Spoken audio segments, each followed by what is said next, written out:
শুনি যে এই ব্রিজটার মধ্যে প্রায় দিনই কোনো না কোনো দুর্ঘটনা হয়, আসলে ঘটনাটা কতটুকু সত্যি একটু বলবেন? অনেক সময় দেখা যায় একটা অটো গেলে পাশে যদি বাচ্চারা অথবা আমরা যদি এখানে বসে থাকি অটো যাইতে পারে না। অনেক সময় দেখা যায় বাচ্চারা সাইডে খাড়া থাকলে ভয়ে পড়ে যায়। এরকম সময় আমরা তুলছি, অনেক সময় পানি থেকে তোলা হয়েছে বাচ্চাদেরকে। এখানে পড়লে ওই যে ওই পাশে আরেকটা ব্রিজ আছে মেন রোডে, আরকে রোডে, ওই রোডে ব্রিজে এখানে যা বাচ্চারা চলে যায়, আমরা ওইখান থেকে উদ্ধার করে নিয়েছি বাচ্চাদেরকে। আমরা তো জানি যে বর্তমান শ্যামা সুন্দরী একটা বাজেট আছে, যেই বাজেটের কাজ চলছে। আমরা তো মনে করি যে যে বালতি দিয়ে পানি না সেকে যদি এই ধরনের ব্রিজ দিলে ছোট ছোট আছে সেই ব্রিজগুলি যদি কাজ করা হয় তাহলে তো আমার মনে হয় জনগণের বেশি উপকার হবে, তাই কিনা? আচ্ছা, এখানে একটু আপনি একটু বলবেন যে আসলে এই ব্রিজটার জন্য দুর্ভোগটা আপনাদের কেমন করা করছে? মনে করেন যে একটা বাড়িতে একটা অসুবিধা হইলো, একটা অ্যাম্বুলেন্স ডাকি, অ্যাম্বুলেন্স আনতে পারি না, অ্যাম্বুলেন্স অন্য দিক দিয়ে ঘুরিয়ে আসা লাগে, আমাদের টাকা বেশি লাগে, অনেক অনেক সমস্যা হয়। এই ব্রিজের এটা পুরোটা জাম হয়ে আসছিল। আমরা 4-5 জন মিলিয়ে 5-6 দিনে এই জঙ্গলগুলো সব আমরা সাফ করছি নিজের টাকা দিয়ে। স্থানীয় এই ব্রিজটার জন্য আপনাদের যে সমস্যাগুলি হয় আসলে সেটা একটু বলবেন যে আসলে কি কি সমস্যাগুলি হচ্ছে আপনাদের? আসলে আমাদের এই ব্রিজটা একটা এমন ভয়াবহ পর্যায়ে আমরা আছি, আপনি দেখতে পারবেন। আমরা যদি একটু পা পিছলে যাই কোনোভাবে, আসলে ডাইরেক্ট মোটরসাইকেল সহকারে নদীর মধ্যে পড়তে হবে। আর আমাদের যাওয়ার যে রাস্তাটা দেখেন, ব্রিজটা দেখেন ভেঙে চুরে একাকার, পানি জমে থাকে, কোথায় ভাঙ্গা কোথায় ভালো বোঝা যায় না। আমাদেরকে অনেক সময় দেখা গেল যে উল্টে এখানে পড়তে হয়, আর একটু কম বেশি হইলে আমাদেরকে দেখা গেল যে ভেঙে পড়ে যেতে হয়। আর ব্রিজের কাজটা এমন কাজ করছে যে এমনি এমনি সব ভেঙে চুরে পড়ে গেছে। আর আমরা খুব ভয়ে থাকি যে আমরা এবার কোন দিন ব্রিজ ভেঙে পড়ে যাই।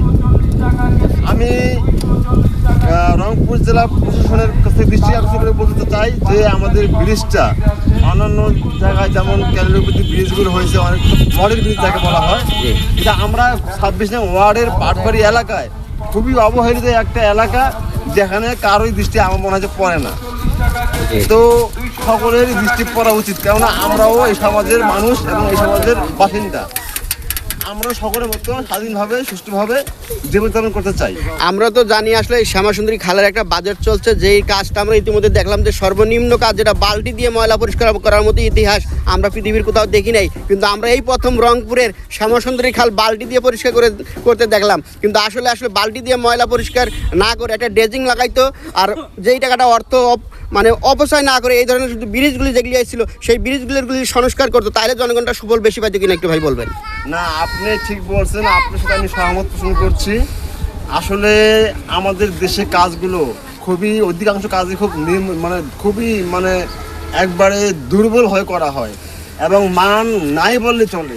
আপনি যদি দেখাতে চাই, এই যে সেই ব্রিজের কাজগুলো ফেটে ফেটে রড বের হয়ে গেছে, ভেঙে ভেঙে এমনি পড়ে যাচ্ছে।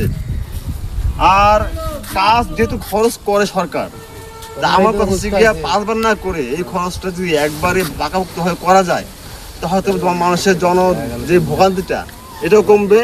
এবং আমরা যে এলাকাবাসী আছি কিংবা আমাদের ছেলেপেলেরা ছোট ভাইয়েরা যে ব্রিজ দিয়ে যায়, আমরা খুব ভয় থাকি যে কখনো যদি আমরা ব্রিজ ভেঙে নিচে পড়ে যায়। সবসময় এটা একটা আতঙ্ক কাজ করে। আর ব্রিজের সাইডগুলো যে অংশগুলো আছে এটা কিন্তু ভেঙে ভেঙে পড়ে যাচ্ছে। আপনি দেখতে পাচ্ছেন যে একটা গাড়ি গেলে আরেকটা গাড়ি যাওয়ার কিন্তু রাস্তা নাই।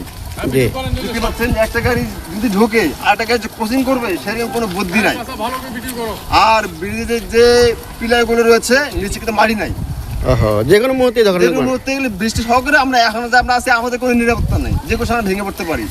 জি ধন্যবাদ, অনেক ধন্যবাদ। আমরা জানি যে এই রাস্তাটা সাতমাথা থেকে বাইপাস হয়ে এই স্টেশন পর্যন্ত ঠেকছে।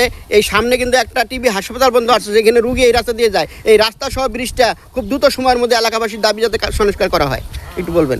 জি, আপনি ঠিকই বলছেন যে আমাদের এই অর্থ এলাকার মধ্যে প্রায় 3000 লোকের বাস। এটা খুবই রানিং একটা রুট, সাতমাথা বাইপাস হয়ে তাছাড় মন্ডলপাড়া, রবাসনগঞ্জ এমনকি দহিগঞ্জ যাওয়া যায়, যেখানে হাজার মানুষের চলাচল দৈনিক হারে হয়। কিন্তু এই বৃষ্টির কারণে মানুষ এদিকে আসা যাওয়া খুব কম করে ভয়ে। জি ধন্যবাদ। আমরা জানি যে ইতিমধ্যে জাম লেগে গেছে, তো সবাইকে ধন্যবাদ। ভিডিওটা বেশি বেশি করে শেয়ার করবেন যাতে করে প্রশাসনের নজরে পড়ে। ধন্যবাদ সবাইকে। আসসালামু আলাইকুম।